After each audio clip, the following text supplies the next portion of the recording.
Yesus masuk ke kota Yeriko dan berjalan terus melintasi kota itu. Di situ ada seorang bernama Zakius, kepala pemungut cukai, dan ia seorang yang kaya. Ia berusaha untuk melihat orang apakah Yesus itu, tetapi ia tidak berhasil karena orang banyak sebab badannya pendek. Maka berlarilah ia mendahului orang banyak, lalu memanjat pohon ara untuk melihat Yesus yang akan lewat di situ.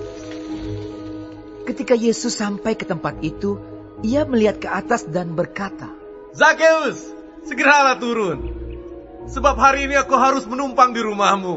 Lalu Zakius segera turun dan menerima Yesus dengan sukacita. Tetapi semua orang yang melihat hal itu bersungut-sungut. Katanya, "Ia menumpang di rumah orang berdosa." Tetapi Zakius berdiri dan berkata kepada Tuhan, "Tuhan, setengah dari milikku akan kuberikan kepada orang miskin. Dan sekiranya ada sesuatu yang kuperas dari seseorang, akan kukembalikan 4 kali lipat." Kata Yesus kepadanya, "Hari ini telah terjadi keselamatan kepada rumah ini, karena orang ini pun anak Abraham. Sebab anak manusia datang untuk mencari dan menyelamatkan yang hilang." Untuk mereka yang mendengarkan dia di situ, Yesus melanjutkan perkataannya dengan suatu perumpamaan, sebab ia sudah dekat Yerusalem dan mereka menyangka bahwa kerajaan Allah akan segera kelihatan. Maka ia berkata, Ada seorang bangsawan berangkat ke sebuah negeri yang jauh untuk dinobatkan menjadi raja di situ, dan setelah itu baru kembali. Ia memanggil 10 orang hambanya dan memberikan 10 mina kepada mereka. Katanya, "Pakailah ini untuk berdagang sampai aku datang kembali." Akan tetapi orang-orang sebangsanya membenci dia, lalu mengirimkan utusan menyusul dia untuk mengatakan, "Kami tidak mau orang ini menjadi raja atas kami." Dan terjadilah ketika ia kembali, setelah ia dinobatkan menjadi raja, ia menyuruh memanggil hamba-hambanya yang telah diberinya uang itu untuk mengetahui berapa hasil dagang mereka masing-masing. Orang yang pertama datang dan berkata, "Tuan, mina tuan yang satu itu telah menghasilkan 10 mina." Katanya kepada orang itu, "Baik sekali perbuatanmu itu, hai hamba yang baik. Engkau telah setia dalam perkara kecil, karena itu terimalah kekuasaan atas 10 kota." Datanglah yang kedua dan berkata, "Tuan, mina tuan telah menghasilkan 5 mina." Katanya kepada orang itu, "Dan engkau, kuasailah 5 kota." Dan hamba yang ketiga datang dan berkata, "Tuan, inilah mina tuan. Aku telah menyimpannya dalam sapu tangan. Sebab aku takut akan Tuan, karena Tuan adalah manusia yang keras. Tuan mengambil apa yang tidak pernah Tuan taruh, dan Tuan menuai apa yang tidak Tuan tabur." Katanya kepada orang itu, "Hai hamba yang jahat, aku akan menghakimi engkau menurut perkataanmu sendiri. Engkau sudah tahu bahwa aku adalah orang yang keras, yang mengambil apa yang tidak pernah aku taruh dan menuai apa yang tidak aku tabur. Jika demikian, mengapa uangku itu tidak kau berikan kepada orang yang menjalankan uang? Maka sekembaliku, aku dapat mengambilnya serta dengan bunganya." Lalu katanya kepada orang-orang yang berdiri di situ, "Ambillah mina yang satu itu daripadanya, dan berikanlah kepada orang yang mempunyai 10 mina itu." Kata mereka kepadanya, "Tuan, ia sudah mempunyai 10 mina." Jawabnya, "Aku berkata kepadamu, setiap orang yang mempunyai, kepadanya akan diberi. Tetapi siapa yang tidak mempunyai, daripadanya akan diambil juga apa yang ada padanya. Akan tetapi semua seteruku ini, yang tidak suka aku menjadi rajanya, bawalah mereka kemari, dan bunuhlah mereka di depan mataku." Dan setelah mengatakan semuanya itu, Yesus mendahului mereka dan meneruskan perjalanannya ke Yerusalem.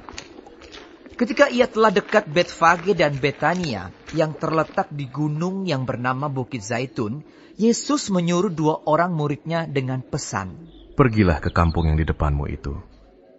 Pada waktu kamu masuk di situ, kamu akan mendapati seekor keledai muda tertambat, yang belum pernah ditunggangi orang. lepaskanlah keledai itu, dan bawalah kemari. Dan jika ada orang bertanya kepadamu, mengapa kamu melepaskannya? Jawablah begini, Tuhan memerlukannya. Lalu pergilah mereka yang disuruh itu, dan mereka mendapati segala sesuatu seperti yang telah dikatakan Yesus.